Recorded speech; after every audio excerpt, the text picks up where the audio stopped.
The moment Sarah walked into that coffee shop, she knew something was wrong. The way his friends huddled in the corner booth, phones out and smirking, told her everything. This wasn't a date, it was entertainment.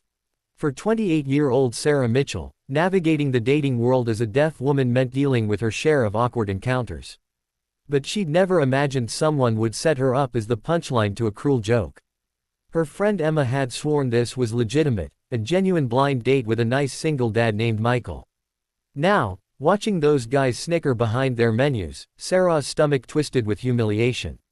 She almost turned around and left. Then she saw him. Michael Torres sat at a corner table by the window, nervously adjusting his collar.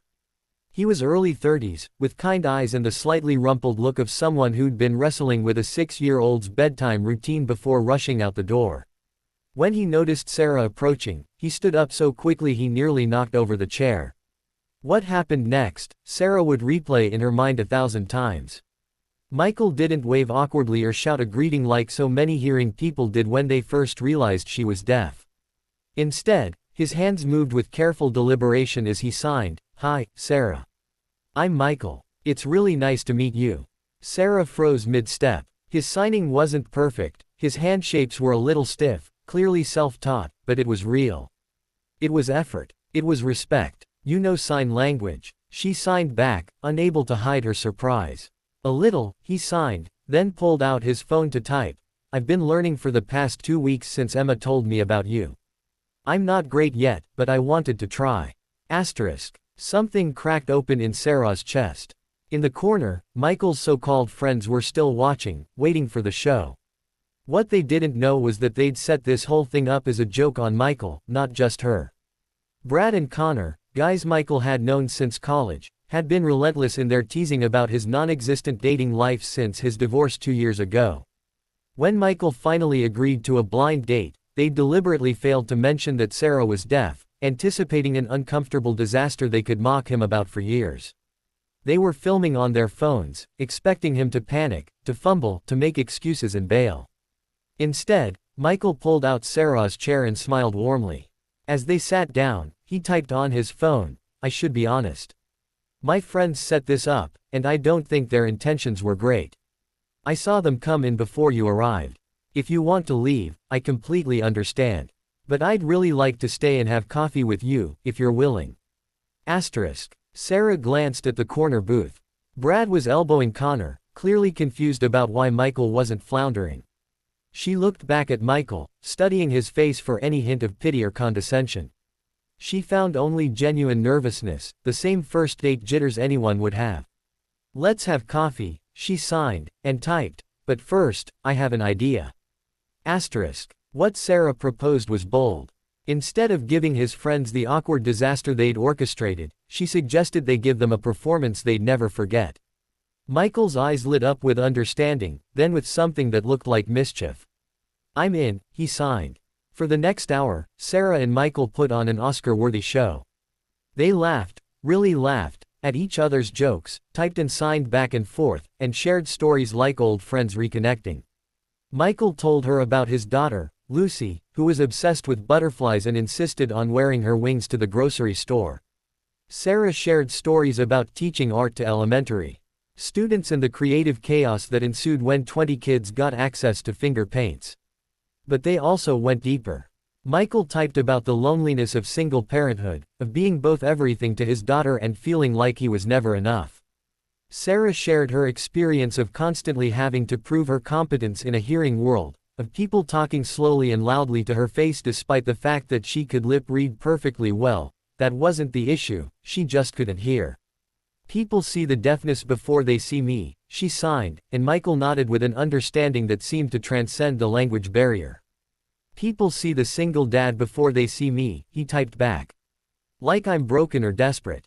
Like I need fixing." Their eyes met, and something real passed between them, recognition, perhaps. Two people tired of being reduced to their circumstances, finding unexpected solidarity in a setup meant to humiliate them both.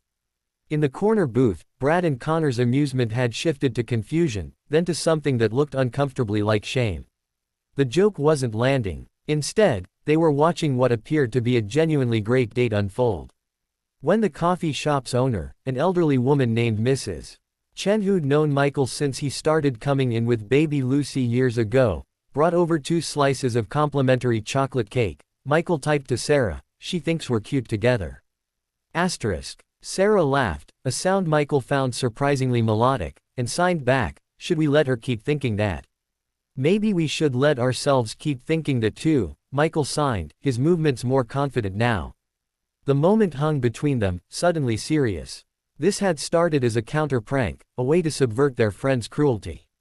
But somewhere between the second cup of coffee and the shared slice of cake, something genuine had taken root. Sarah's hands moved slowly, thoughtfully. "You didn't have to learn to sign. You could have just used your phone the whole time. Why did you try?" Michael's response came in halting signs supplemented by typed words. "Because Emma told me you were amazing, a talented artist, funny, kind. She told me you were deaf like it was just another fact, like having brown hair or being left-handed. I wanted to meet you as someone trying, not as someone making you do all the adapting. You shouldn't have to shrink yourself to fit into my world. I wanted to try to step into yours." Asterisk. Sarah felt tears prick her eyes. In that moment, she realized that Michael Torres, this nervous, earnest single dad who'd spent 2 weeks learning basic sign language from YouTube videos after putting his daughter to bed, understood something it had taken most people in her life years to grasp, if they ever did at all. Before she could respond, Michael did something that surprised everyone, including himself. He stood up, walked over to Brad and Connor's booth, and spoke in a voice loud enough for the surrounding tables to hear. "You set this up thinking it would be funny to watch me struggle. But the only joke here is that you thought someone as incredible as Sarah would be a burden instead of a gift. You wanted me to be uncomfortable, but I've never been more comfortable with someone in my life. So thanks, I guess. Best blind date I've ever been on."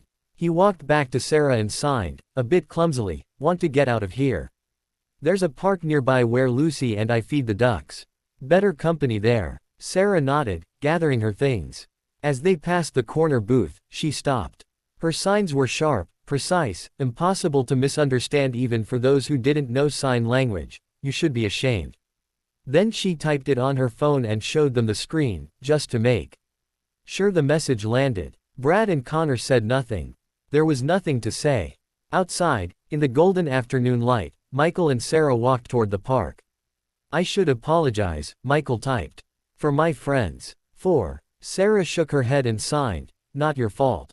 But you owe me a second date. A real one, not one based on spite. How about this Saturday?" Michael signed back, "Lucy would love to meet you. Fair warning, she will insist you wear butterfly wings." "Deal," Sarah signed, and they both smiled. Sometimes the cruelest setups lead to the most beautiful beginnings. Sometimes people surprise you, not because they're perfect, but because they try. And sometimes, just sometimes, what starts as a joke becomes the most sincere thing in the world. Michael and Sarah walked into that park as 2 people who'd been underestimated by the world around them. They walked out as 2 people who finally felt seen.